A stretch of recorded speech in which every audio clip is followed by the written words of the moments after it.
ঠাস করে একটা বিরাট আওয়াজ হলো। বিরাট মাঠের মধ্যে এমন কাহিনী হয় আশেপাশের মানুষ জড়ো হলো। গালে থাপ্পড়টা জোরে লাগায় তে মাটিতে লুটিয়ে পড়ল। নরম গালটায় 5টা আঙ্গুলের দাগ দেখা যাচ্ছে। সাদা গালটা একদম লাল হয়ে গেছে। তের শরীর কাঁপছে, চোখ দিয়ে টপ টপ করে পানি পড়ছে। চোখ তুলে সামনে তাকাতেই মানুষটাকে দেখতে পেল, যে তের এই অবস্থার মুখ্য কারণ জাংকুকের চোখ লাল বর্ণ ধারণ করেছে। রক্তবর্ণ চোখ নিয়ে জাংকুক তাকিয়ে আছে তের দিকে। কলেজের মাঠে টিচার ও ছাত্রীর এমন কাণ্ড দেখে সবাই হতবাক। কিছুক্ষণ আগেই টিফিন সময় তে, লিসা আর জিমিন মাঠে বসে খাচ্ছিল আর নানান কথা বলছিল। হঠাৎ তে জাংকুককে দেখতে পেয়ে এক দৌড়ে জাংকুকের সামনে গিয়ে দাঁড়ালো। জাংকুক হঠাৎ তের এমন কাণ্ড দেখে দাঁড়িয়ে গেল। তের দিকে তাকিয়ে জাংকুক জিজ্ঞাসা করলো, এখানে কেন এখনো? ক্লাসে যা, আমি আসছি। ভাইয়া, আসলে আমরা না আজকে ক্লাসটা করব না। কেন? ক্লাস কেন করবে না? তোদের না 2 দিন পর এক্সাম, তাহলে আজ কেন ক্লাস করবে না? ভাইয়া, কিন্তু আজ কাই ভাইয়ার বার্থডে, সবাইকে ইনভাইট করেছে, তাই আমাকেও। কথাটা শেষ না হওয়ার আগেই জাংকুক তের গালে একটা চড় বসিয়ে দিল। এরপর তো কি হলো তা তোমরা জানোই। খুব শখ, ঠিক না, ওই কায়ের সাথে যাওয়া? এরপর যদি তোর মুখ থেকে ওই কায়ের নাম আর একবার শুনেছি না, তাহলে আজ তো তোর গালে শুধু একটা চড় দিয়েছি, পরে আরো খারাপ অবস্থা করব তোর। আর এখন আমার ক্লাস না শেষ হওয়া আগ পর্যন্ত তুই মাঠের মধ্যে 1 ঘন্টা দাঁড়িয়ে থাকবি। এই জায়গা থেকে যদি তুই এক পাও লড়াস, তাহলে আমার থেকে খারাপ আর কেউ হবে না। তে জিমিন ও লিসা তের দিকে আসতে নিলে জাংকুক বলে উঠল, আর খবরদার, তোরা 2জন যদি ওকে হেল্প করতে আসিস, তাহলে ওর তো শাস্তি আরো বাড়বে, সাথে তোদের আমি ব্যবস্থা করছি, দাঁড়া। জিমিন ও লিসা তের দিকে ভয়ে তাকিয়ে থাকলো। তে শুধু জাংকুকের যাওয়ার দিকে তাকিয়ে আছে, খুব করে কান্না পাচ্ছে। তার জাংকুক ভাইয়া এমন করতে পারলো তার সাথে, তাতে ভাবতেও পারেনি। রাগেতে মাথাটা ব্যথা করছে। তোরা কি ক্লাস করবি, না ওর সাথে এখানে দাঁড়িয়ে শাস্তি ভোগ করতে চাস? কি করবি? জাংকুক কথাটা বলেই ওই জায়গা থেকে চলে গেল। জিমিন আর লিসা তের কাছে এসে বলল, তে ভাইয়ার কথা শুনিস না, চল আমাদের সাথে, বাবার কাছে নালিশ দিলেই ও বুঝবে। তে, জিমিন ঠিক বলছে, তুই চল আমাদের সাথে। না, আমি কোথাও যাব না। যে শাস্তি দিয়েছে সে যতক্ষণ পর্যন্ত আমায় না বলবে এখান থেকে সরতে, ততক্ষণ পর্যন্ত আমি এখানে দাঁড়িয়ে থাকবো।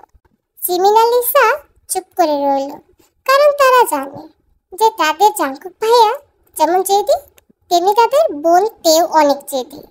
তে যখন একবার বলেছে যে সে এখান থেকে সরবে না, তো সে সরবেই না। দেখতে দেখতে 1 ঘন্টা কেটে গেল। তের গলা শুকিয়ে গেছে, মাথা দিয়ে ঘাম থরথর করে পড়ছে, মাথাটা ব্যথা যেন ফেটে যাচ্ছে। আর কিছু সময় থাকলে যেন মাথা ঘুরে তে পড়ে যাবে। তাও তে হার মানল না।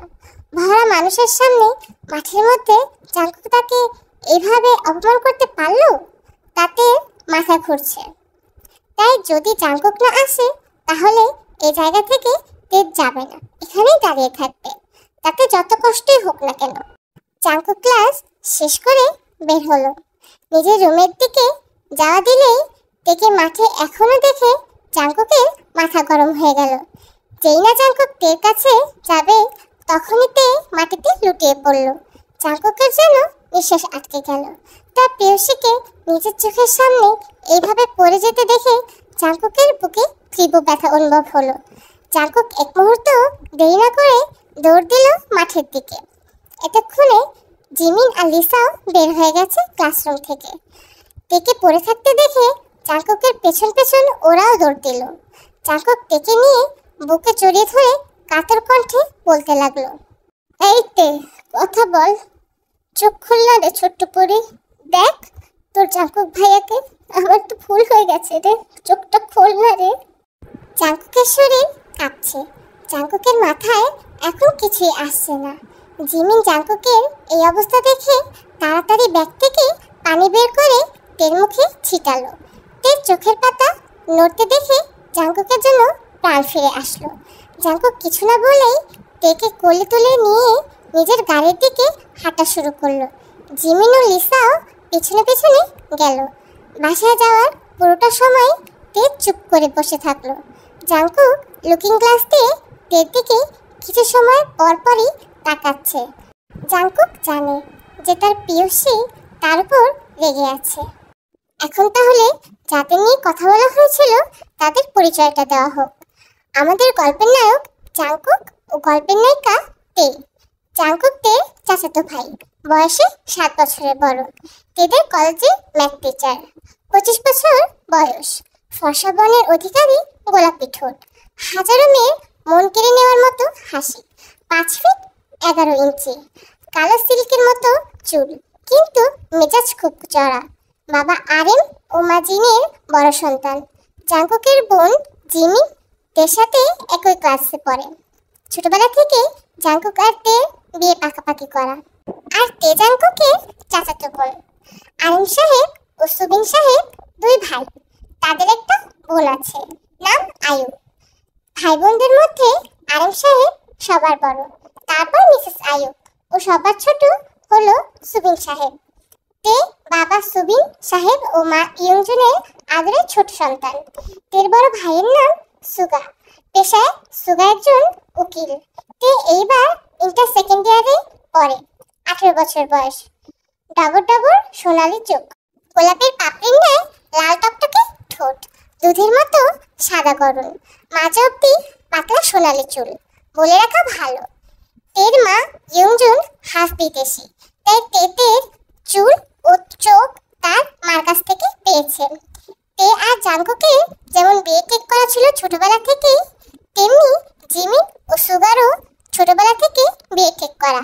আর লিসা হলো ওদের ফুফাতো বোন, মিসেস আয়ুর মেয়ে।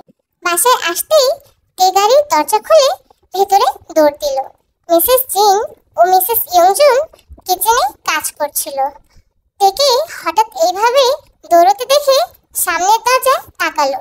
জাঙ্কুক জিমিনকে আসতে দেখে মিসেস জিন জিজ্ঞাসা করলো, কি রে জাঙ্কুক, মেয়েটা এভাবে উপরে গেল কেন?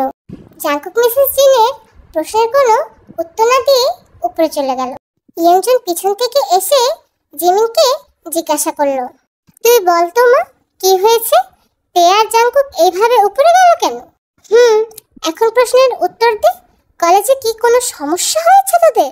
জিমিন এতক্ষণ চুপ করেছিল, আর চুপ করে না থাকতে পেরে জিমিন বলে উঠল, আজকে কি হয়েছে তুমি সেটা জানো? ভাইয়া সবার সামনে কলেজে বসে থেকে একটা থাপ্পড় মেরেছে। মিসেস জিন ও মিসেস ইয়ংজুন দুজনের দিকে দুজনে তাকালো। এমন নয় যে তারা অবাক না, কিন্তু এরকম ঘটনা আগেও ঘটেছে।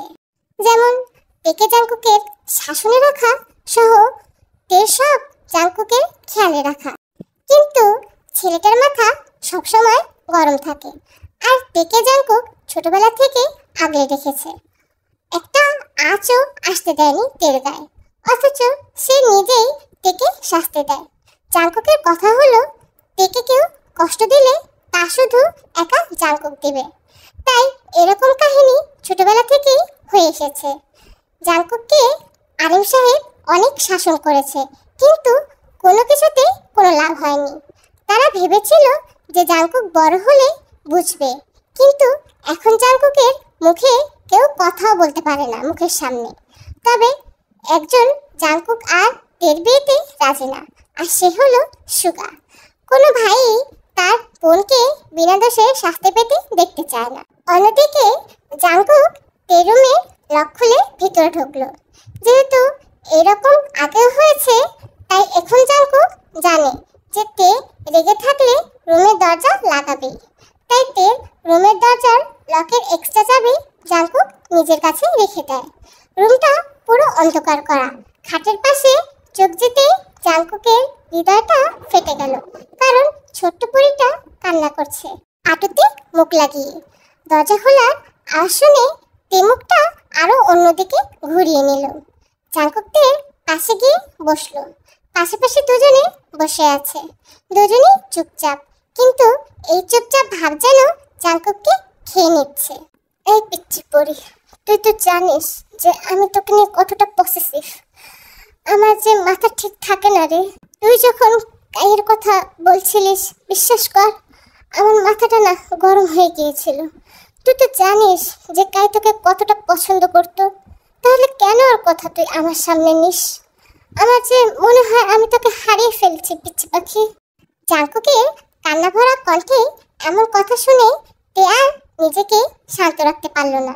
তে পাশে ফিরে জাঙ্কুককে জড়িয়ে ধরে বলল, আর আমার হবে না ভাইয়া, তুমি শুধু আমার সাথে আর রাগ হবে না এটা বলো। কথা দিচ্ছি, তুই যা বলবি তাই হবে শুধু। জাঙ্কুক কথাটা বলে তের গালের দিকে তাকালো। নরম গালটা একদম লাল হয়ে গেছে। জাঙ্কুকের এখন নিজের উপরই অনেক রাগ হচ্ছে। কেন যে মাথাটা গরম করতে গেল আর কেনই বা তেকে থাপ্পড় মারতে গিয়েছিল তা এখন জাঙ্কুক ভাবছে। এখন নিজেই কষ্ট পাচ্ছে। জাঙ্কুক আলতো করে তের গালে নিজের ঠোঁটের স্পর্শ দিয়ে দিল। তের ছোট্ট হৃদয়টা কেমন যেন করছে। জাঙ্কুক তো এইদিকে নিজের কাজ চালিয়ে যাচ্ছে। গালের থেকে আস্তে আস্তে করে জাঙ্কুকের ঠোঁটের গভীর স্পর্শগুলো তের গলায় নামছে। তে আর সহ্য করতে না পেরে জাঙ্কুকের বুকে মুখ গুজে দিল। জাঙ্কুক তের এমন কাণ্ড দেখে তেকে জড়িয়ে ধরে হেসে উঠল। দেখতে দেখতে 1 মাস কেটে গেল। এই 1 মাসে জাঙ্কুক তের উপর কোনো অযথা রাগ করেনি। আর তেও লক্ষ্মী মেয়ের মতো কোনো ছেলেদের কথাই জাঙ্কুকের সামনে বলেনি। এমনই একদিন তেদের কলেজে ফাংশন থাকায় তে, জিমিন ও লিসা রেডি হচ্ছিল। সবাই শাড়ি পরবে, তাই তেও শাড়ি পরছিল। হঠাৎ তে নিজের পেটে হাতের স্পর্শ অনুভব করলো। সামনের আয়নায় তাকাতেই জাঙ্কুককে তে দেখতে পেল। শুভ রঙের পাঞ্জাবি পরা, পাঞ্জাবির হাতাটা অর্ধেক বটা, হাতে ঘড়ি। তের চোখ তে বন্ধ করে আছে। জাঙ্কুকের পুরুষালী ঘ্রাণতে সমস্ত শরীরকে আকৃষ্ট করছে। জাঙ্কুক তে কাঁধে মুখ গুজে দিয়ে বলল, তাকে পাগল করার জন্য এই শাড়ি পরা হচ্ছে? কলেজে ফাংশন ভাইয়া, তাই। জাঙ্কুক তের কথা শেষ হওয়ার আগেই তেকে নিজের বুকের সামনে টেনে তের বাহু শক্ত করে ধরে বলল, শাড়িটা তুই পাল্টা, এই শাড়ি পরতে যেতে পারবি না তে। কেন ভাইয়া? সবাই তো পরবে, তাই আমিও পরবো। সবাই আর তুই এক না, আমি বলেছি তো তুই পরবি না। চেঞ্জ কর এখনই, আমি যেন তোকে এই শাড়িতে না দেখি। কথাটা বলে জাঙ্কুক তে রুম থেকে চলে গেল। তে জাঙ্কুকের যাওয়ার দিকে তাকিয়ে একটা মুখ ভুঞ্চি দিয়ে বলল, ইস, আমার বইয়ে গেছে, সবাই শাড়ি পরবে আর আমি নাকি শাড়ি পরবো না। মোটেও হবে না, আমি তো শাড়িই পরবো। দেখি তুমি কিভাবে আমায় আটকাও। যার জন্য বললাম সেই আমায় বসলো না। কলেজের ফাংশন শুরু হয়ে গেছে। তেওরা সবাই বসে গল্প করছে। আর জাঙ্কুক তো স্টেজে বসে তের দিকে তাকিয়ে ফুঁসিয়ে যাচ্ছে খালি। কেননা তে জাঙ্কুকের বারণ করা সত্ত্বেও কালো রঙের শাড়িটা পরেছে। জাঙ্কুক তো পুরো দমে রেগে গেছে, কারণ কলেজের প্রায় সব ছেলেরাই তের দিকে তাকিয়ে আছে। জাঙ্কুকের এতদিনের বসে থাকা রাগ যেন আজ বের হবে তা মনে হচ্ছে। কথা বলতে বলতে তের হঠাৎ জাঙ্কুকের দিকে চোখ গেল। তের বুকটা ঠুস করে কেঁপে উঠল, কেননা জাঙ্কুক যেন তেকে তার চোখ দিয়ে গিলে খাবে। তে এখন মনে মনে নিজেকে গালাগালি করছে, তুই একটা গাধা, কেন যে শাড়ি পরতে গেলি, এখন তো মনে হচ্ছে তোর আর রেহাই নাই। পেতু নিজের মনে মনে নিজেকে গালাগালি দিয়ে যাচ্ছে। অন্যদিকে জাঙ্কুক শাড়ি পরতে মানা করার পরও আমার কথা অমান্য করে শাড়ি পরা। দাঁড়ো, তোমায় আমি সারা জীবনের জন্য শাড়ি পরাচ্ছি। জাঙ্কুক গাড়ি চালাচ্ছে, পাশে তে বসে আছে। জিমিনা লিসাদের বাসায় যাবে বলে ওরা সুগার সাথে বিকেলে একেবারে আর বাসায় আসবে। তে তো এইদিকে লিসার জিমিনের পিন্ডি করছে নিজের মধ্যে। কতবার বলল তেকেও নিয়ে যেতে, কিন্তু কে শোনে কার কথা। জাঙ্কুকের এক চোখ গরম পেয়েই লিসা আর জিমিন দুজনেই দৌড়। এইদিকে তে শুধু আল্লাহ আল্লাহ করছে, আজকের মতো ওর জাঙ্কুক ভাইয়া ওকে ছেড়ে দেখ, আর এমন হবে না কখনোই। তের দোয়া শেষ হতে না হতে জাঙ্কুক গাড়ি ব্রেক মারলো। দেবুকে হাত দিয়ে জাঙ্কুকের দিকে তাকালো। জাঙ্কুক ভাইয়া, এখানে থামলে যে? জাঙ্কুক কিছু না বলে ডেকে নিয়ে গাড়ি থেকে নামলো। সামনে কাজী অফিস। জাঙ্কুকদের হাত ধরে টেনে নিয়ে ভেতরে চলে গেল। ভেতরে যেতেই তের চোখ বড় বড় হয়ে গেল, কেননা তেদের বাড়ির সবাই ভেতরে উপস্থিত, জিমিন আর লিসাও। ভাইয়া, সবাই এখানে কি করছে? তুই আমাদের কথা ভাবছিস? তোকে যে এখানে নিয়ে এসেছে ভাইয়া, তা ভাবছিস না? জিমিনের কথা শোনার পর তে জাঙ্কুকের দিকে তাকালো। জাঙ্কুক তের দিকে তাকিয়ে একটা মুচকি হাসি দিল। অমন করে তাকাস না, তোকে পার্মানেন্ট শাড়ি পরানোর ব্যবস্থা আমি করছি। হবে নাকি রে আমার ছোট্ট বউ? জাঙ্কুকের কথা শুনে তের চোখ পুরো বড় বড় হয়ে গেল। তে আরিম সাহেব আর মিসেস জিনের দিকে তাকিয়ে আছে। পাশে তের মা বাবা দাঁড়িয়ে আছে। সবার মুখে হাসি, শুধু সুগা চুপচাপ করে দাঁড়িয়ে আছে। সুগার এমন চেহারা দেখে জাঙ্কুক সুবিন সাহেবের দিকে তাকিয়ে বলল, ছোট চাচ্চু, তোমার ছেলেও মনে হয় আমার বোনকে এখনই বিয়ে করতে চায়, তাই আমাদের সাথে ওদের বিয়েটাও দিয়ে দাও। জাঙ্কুকের এমন কথা শুনে জিমিনের চেহারা পুরো লাল হয়ে গেছে। সুগা জিমিনের দিকে তাকিয়ে ছোট্ট করে একটু হাসি দিল। অন্যদিকে তে জাঙ্কুকের জামায় টান দিতে জাঙ্কুক তের দিকে তাকালো। তুমি মজা করছো না তো আমার সাথে জাঙ্কুক ভাইয়া? তোর সাথে আমার মজার সম্পর্ক না রিতে। আর তোর নিজেরই তো শাড়ি পরার ইচ্ছা ছিল খুব প্রচুর, ঠিক না? তাই ভাবলাম তোর ছোট্ট ইচ্ছাটা আমি কেননা পূরণ করে দিই। কি বলিস? জাঙ্কুকের কথা শুনে তের মুখ পুরো লাল হয়ে গেছে, পুরো একটা টমেটোর মতো লাগছে। জাঙ্কুক তার ছোট্ট পরীর এই অবস্থা দেখে খুব হাসছে।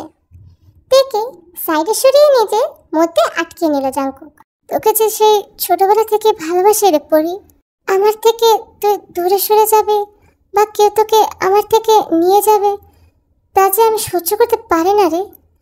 তাই তোকে সম্পূর্ণভাবে নিজের করতে চাই রে। আমার তোর মধ্যে আবদ্ধ করবি তে, আমার অস্তিত্বকে তোর মধ্যে বেরোতে দিবি। জাঙ্কুকের কথা শুনে তে কেঁদে দেয়। তার জাঙ্কুক ভাইয়া যে তাকে এত ভালোবাসে তাতে আগে জানা ছিল না। তে দেরি না করে জাঙ্কুককে জড়িয়ে ধরল। আমার যে পুরোটাই তোমার জাঙ্কুক ভাইয়া, আমি যে তোমাতেই আবদ্ধ, আমার তোমার করে নাও ভাইয়া, আমার ছোট্ট পরি। জাঙ্কুক আর তের বিয়েটা হয়ে গেল, সাথে সুগা আর জিমিরও বিয়েটা দিয়ে দিয়েছে। ছোট করে করলেও তাদের অনুষ্ঠান আরো বড় করে করা হবে, কেননা আরিম ও সুবিন সাহেবের একমাত্র ছেলে মেয়ের বিয়ে বলে কথা। জাঙ্কুক নিজের রুমে ঢুকলো। তে খাটে বসে আছে। জাঙ্কুক যেই না তের কাছে যেতে যাবে অমনিতে নিজের মাথার কাপড় সরিয়ে জাঙ্কুকের দিক থেকে মুখ অন্যদিকে সরিয়ে নিল। একদম আসবেন না কাছে, আমার টাচও করবেন না। আচ্ছা, তা এখন আমার নিজের বউকে ছোঁয়ার জন্য কি আমার পারমিশন লাগবে? আলপাত লাগবে। থাপ্পড়টা মারার সময় মনে ছিল না? তা আমার বউয়ের রাগ ভাঙবে কিভাবে? আমার একটা ছোট্ট জাঙ্কুক লাগবে, কারণ এই বড় জাঙ্কুক খালি আমায় মারে আর বকে। তাই এখন আমার একটা ছোট্ট জাঙ্কুক লাগবে, যে জাঙ্কুকের সাথে আমি এই বড় জাঙ্কুককে মজা দেখাবো। এর কথা শুনে জাঙ্কুক নিজের শার্টের বোতাম খুলতে খুলতে বলল, এটা আবার বলতে? আমি তো ভাবলাম তোকে একটা না পুরো ক্রিকেট টিমে গিফট দেবো রে ছোট্ট পরি। কথাটা বলেই তেকে কিছু বুঝতে না দিয়ে জাঙ্কুক তার নিজের পরীকে নিজের আলিঙ্গনে আটকে নিল। আজ যেন দুটো ভালোবাসার মানুষ এক হলো।